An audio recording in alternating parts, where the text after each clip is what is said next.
sound which the first Crusaders must have heard when they charged into battle against the Mohammedans. The shawm, ancestor of our modern oboe, is traditionally a Mohammedan invention. The Crusaders brought examples back with them, and the shawm became one of the chief outdoor instruments in Europe for 7 centuries. Another common outdoor instrument in the Middle Ages was the bagpipe. It's a good solo instrument for dancing to because it provides its own accompaniment. You play the melody on the chanter, which is just like a small shawm, accompanied by a sustained note on the long drone pipe.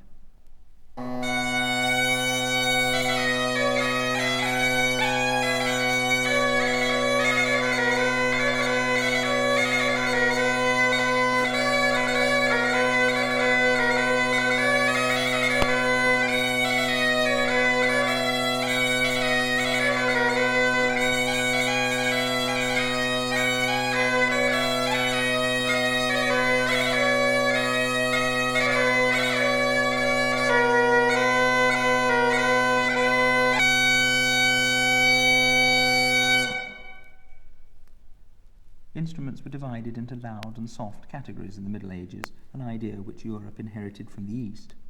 Loud instruments, like the shawm, were for outdoors, soft instruments, like the flute, were for indoors. The 6-holed flute is appreciably softer than its modern descendant. It's heard playing with the medieval bells, which were frequently used for the plainsong parts in church music. The bells are struck with little hammers.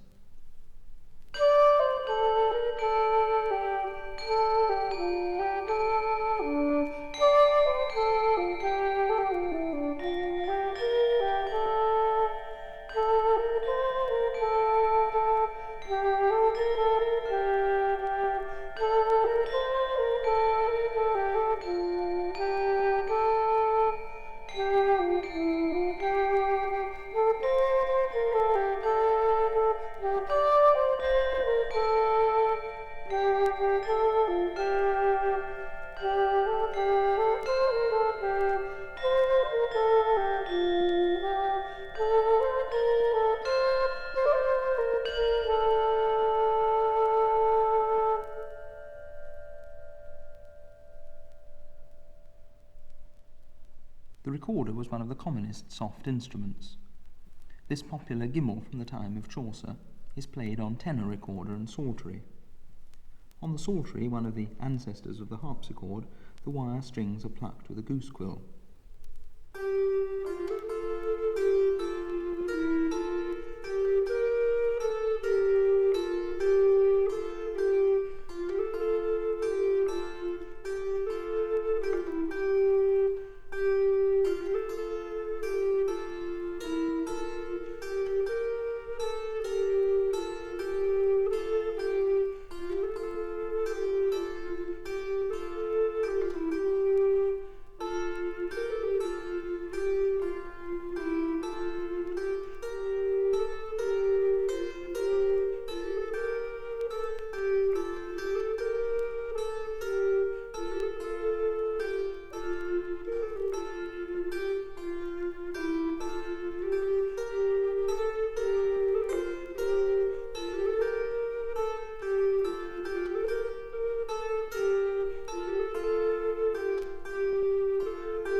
This English carol from the time of Henry V is played on treble recorder and bells. Carols were especially suitable for processional music.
The pipe and tabor has been used for dance music since the time of the troubadours. Both instruments are played by the same person, holding the pipe and the tabor in the left hand, leaving the right hand free for the drumstick. Pipe and tabouring has never really died out in England. The sound was still heard in villages up and down the country in Victorian times, and many Morris dance teams today have their own pipe and tabourers.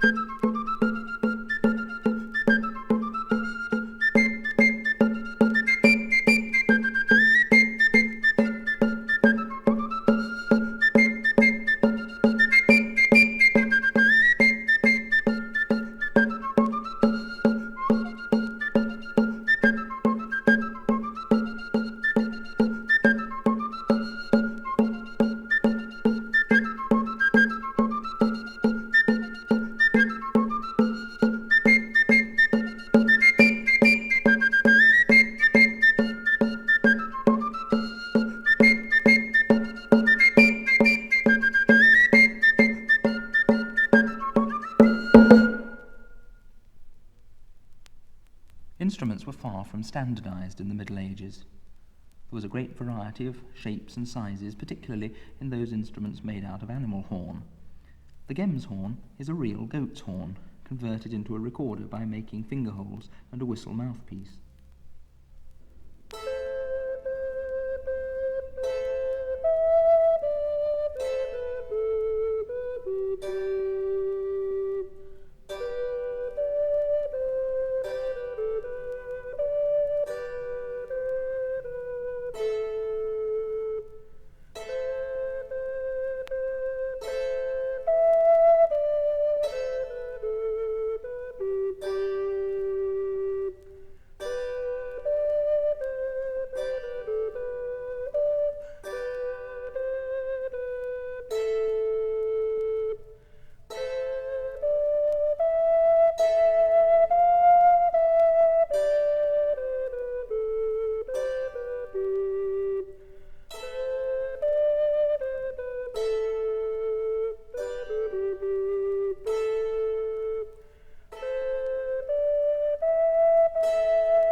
The crumb horn was originally made from animal horn too, although the later ones are wooden.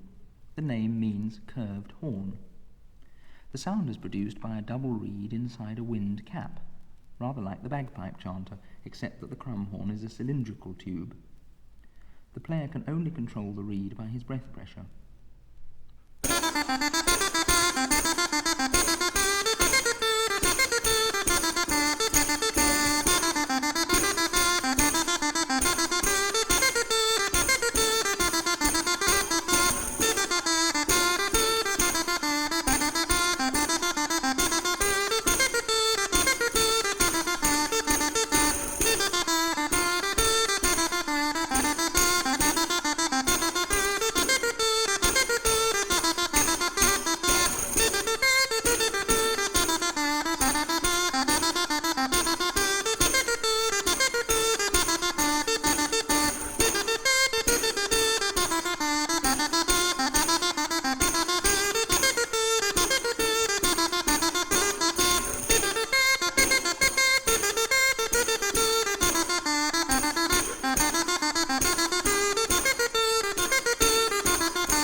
The Renaissance saw the invention of a colourful variety of wind cap instruments. Their names are often confusing. Cornemuse, besides its more normal meaning of French bagpipe, seems to have meant a type of straight crumb horn with a much softer tone.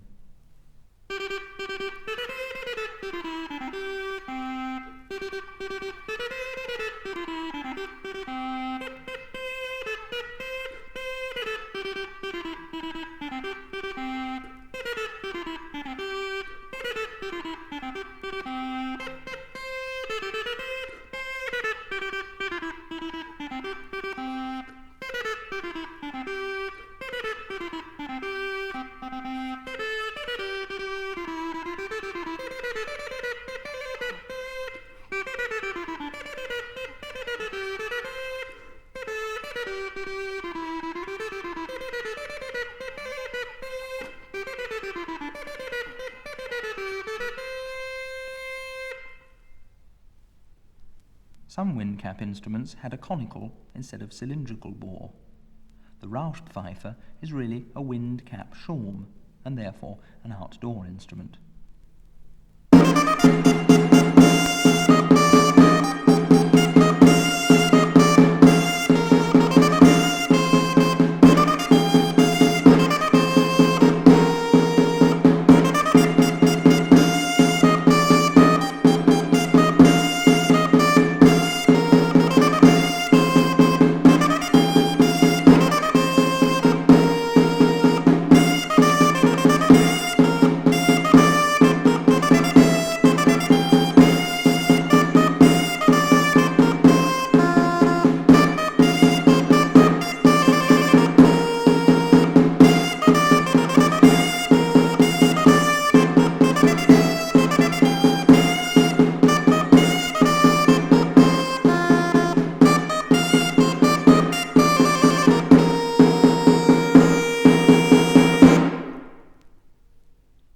One of the most brilliant inventions of the 16th century was the prototype of the modern bassoon.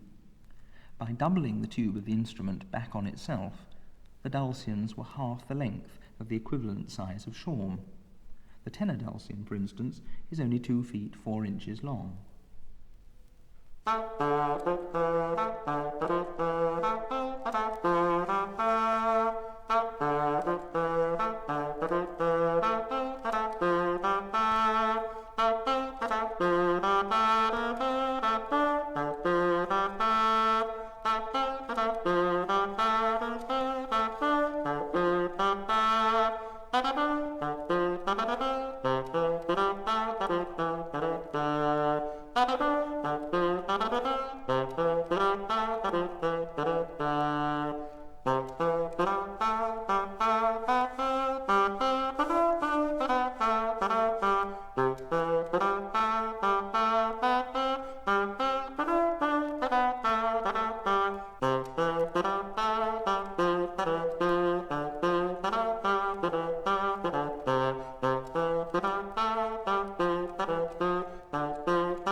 The idea of a doubled-back tube was applied to wind-cap instruments too. The Courtault is a cylindrical bore bassoon with a wind cap. The sound is similar to soft varieties of crumhorn, like the cornemuse, but the double tube gives you several extra notes. Here are 4 sizes of Courtault, one after the other: soprano, alto, tenor, and bass.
Inside the racket, the tube doubles back not once, but 7 times. This means that in a cylinder less than 7 inches high, you have a tube nearly 4.5 feet long.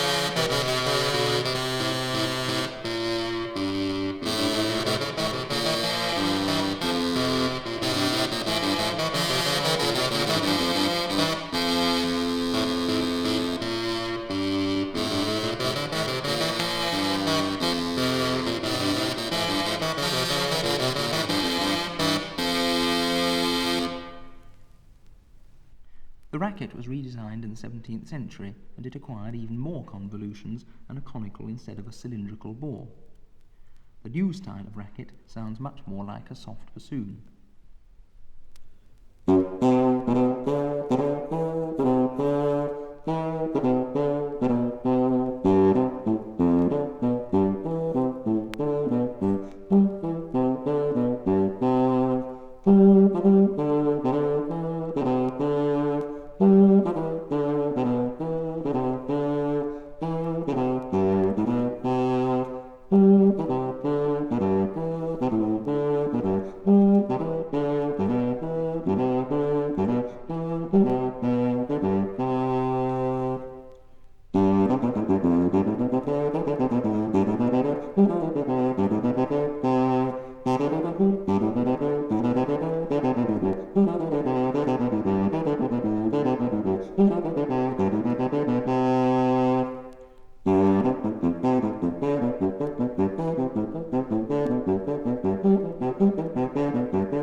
The regal is a small, portable reed organ.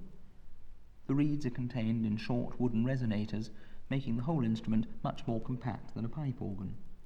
The general effect is rather like a consort of crumhorns.